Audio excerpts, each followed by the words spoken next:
നല്ല കിണ്ണം കാച്ചി സ്കൈഫൈ പടം, അതും നമ്മുടെ മലയാളത്തിൽ നിന്ന്. അത് തന്നെയാണ് ഗഗനചാരി. ആൻഡ് ഈ പടം കാത്തിരിക്കുന്നതിന് വേണ്ടിയിട്ട് വേറൊരു റീസൺ കൂടി ഉണ്ടായിരുന്നു. ഈ കഴിഞ്ഞ ജനുവരിയിൽ കൊച്ചി പനമ്പള്ളി നഗറിൽ വെച്ച് കേരള പോപ്കോൺ എന്ന് പറഞ്ഞിട്ടുള്ള ഒരു കോമിക്കോൺ പോലെ നടത്തിയിരുന്നു. ആൻഡ് അവിടെ ഈ സിനിമയുടെ ക്രൂവിന്റെ ഒരു സെഷനൊക്കെ ഉണ്ടായിരുന്നു. ആൻഡ് അന്ന് അവരുടെ ഒരു ടോക്കും അല്ലെങ്കിൽ ആ ഒരു സെഷനൊക്കെ അറ്റൻഡ് ചെയ്തപ്പോൾ ഈ സിനിമ റിലീസ് ആകുമ്പോൾ എന്തായാലും പോയി കാണണം എന്നുള്ള ഒരു എക്സ്പെക്ടേഷൻ ആയിരുന്നു. സത്യം പറഞ്ഞാൽ ഈ പടം റിലീസായപ്പോൾ നിങ്ങൾക്ക് പലർക്കും അറിയാം, വളരെ ലിമിറ്റഡ് സ്ക്രീൻസോ അല്ലെങ്കിൽ ഒരു ഷോയോ രണ്ട് ഷോയോ ഉണ്ടായിരുന്നുള്ളൂ. പക്ഷെ ഇന്നലെ ശരിക്കും എന്നെ ഞെട്ടിച്ചു. ഞാൻ തൃശ്ശൂർ ദീപയിൽ നിന്നാണ് പടം കണ്ടത്. ആൻഡ് അവിടെ ഞാൻ ചെന്ന് ഈവനിങ്ങിന്റെ ഷോന് പോയപ്പോൾ ഓൾമോസ്റ്റ് ഹൗസ്ഫുൾ തന്നെയായിരുന്നു പടം. അതും ഓഡിയൻസിന്റെ റെസ്പോൺസും അല്ലെങ്കിൽ പടത്തിന്റെ ത്രൂ ഔട്ടുള്ള ഒരു ട്രീറ്റ്മെന്റ് ഒക്കെ ശരിക്കും വർക്കൗട്ടായി. നമ്മുടെ മലയാളത്തിൽ നിന്ന് തന്നെ നല്ല വൃത്തിക്ക് തന്നെ അവർക്ക് കിട്ടിയ ബഡ്ജറ്റിൽ ആ ഒരു മൊത്തം ക്രൂവിനെ വെച്ചുകൊണ്ട് തന്നെ പടം മുന്നോട്ട് കൊണ്ടുപോയിട്ടുണ്ട്. ശരിക്കും ഒരു 5 or 6 പേരാണ് ഈ സിനിമയുടെ മെയിൻ ആയിട്ടുള്ള ക്യാരക്ടേഴ്സ്. അത് എല്ലാവരും നല്ല കിടിലനായിട്ട് തന്നെ പെർഫോം ചെയ്തു. അതിന്റെ പ്രത്യേകിച്ച് എടുത്തു പറയേണ്ടത് ഗണേഷ് കുമാറിന്റെ ക്യാരക്ടറാണ്.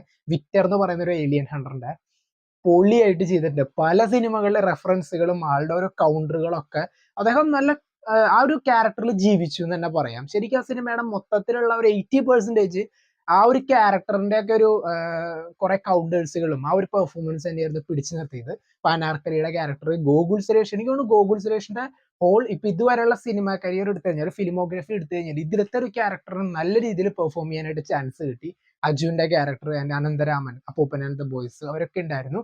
എല്ലാവരും നല്ല കിടിലനായിട്ട് തന്നെ ചെയ്തു. ആൻഡ് മൊത്തത്തിലുള്ള ആ വർക്ക് ഒരു 2040 നമ്മുടെ കേരളത്തിൽ ഉണ്ടായേക്കാവുന്ന ഒരു കാര്യങ്ങളെയൊക്കെ നല്ല വൃത്തിക്ക് തന്നെ അവതരിപ്പിച്ചു. ഒരു മോക്യുമെന്ററി ആയിട്ടാണ് പടം ഇങ്ങനെ മൊത്തത്തിൽ തുടക്കം തൊട്ട് അവസാനം വരെ പോയിട്ടുള്ളത്.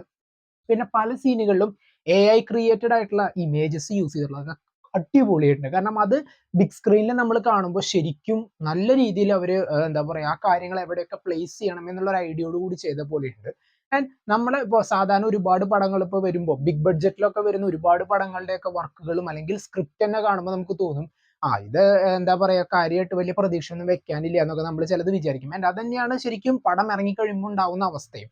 പക്ഷേ ഇവിടെ എന്താന്ന് വെച്ചാല് ആ സ്ക്രിപ്റ്റിന് എന്താണോ കൊടുക്കേണ്ട ഇമ്പോർട്ടൻസ് അല്ലെങ്കിൽ ആ ഒരു ജോണറിന് എന്താണോ അവർക്ക് അവിടെ മെയിൻ ആയിട്ടുള്ള ഒരു ശ്രദ്ധ കൊടുക്കേണ്ടത് അത് നന്നായി കൊടുത്ത് പല റെഫറൻസുകളും ക്യാരക്ടേഴ്സിന്റെ ആ ഒരു മൊത്തത്തിലുള്ള സ്വഭാവങ്ങളും അല്ലെങ്കിൽ ആ ഒരു സിനിമയുടെ ഇമ്പോർട്ടൻസ് എന്താണ് പറയേണ്ട കാര്യങ്ങൾ പറയുകയും ചെയ്യുന്നുണ്ട്.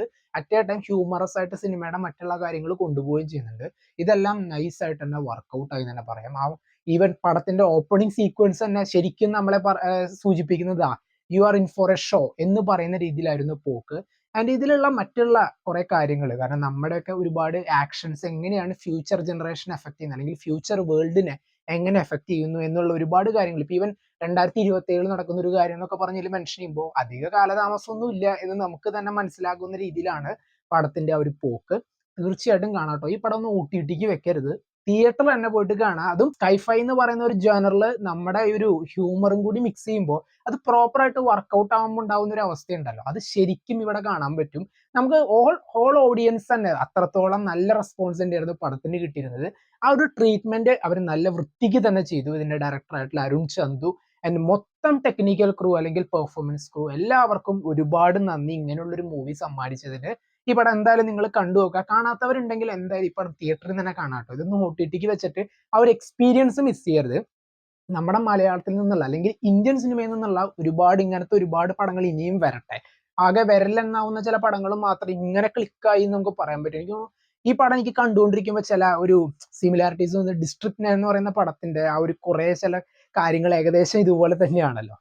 പക്ഷെ ഇതിലേക്ക് വന്നപ്പോൾ ഒരുപാട് അവര് മറ്റുള്ള നമ്മുടെ മലയാള സിനിമ റെഫറൻസുകൾ അല്ലെങ്കിൽ ഒരുപാട് ക്യാരക്ടർ റെഫറൻസുകളൊക്കെ വെച്ചിട്ടാണ് മുന്നോട്ട് കൊണ്ടുപോയിട്ടുള്ളത്. ഇനിയും ഇതുപോലുള്ള സിനിമകൾ മുന്നോട്ട് വരട്ടെ അല്ലെങ്കിൽ നല്ല അറ്റംപ്റ്റുകൾ ഇനിയും ഉണ്ടാവട്ടെ. കിട്ടിയ ബഡ്ജറ്റിന് അവർ കൊടുക്കാൻ സെറ്റ് ചെയ്തിട്ടുള്ള കാര്യങ്ങളൊക്കെ വർക്കൗട്ട് ആയിട്ടുണ്ട്. സോ എന്തൊക്കെയാണ് നിങ്ങൾക്ക് പടത്തെ കുറിച്ചുള്ള അഭിപ്രായം? കമന്റ് ബോക്സിൽ നോട്ട് ചെയ്യുക. കാണാത്തവർ മസ്റ്റ് ആയിട്ട് കാണാം.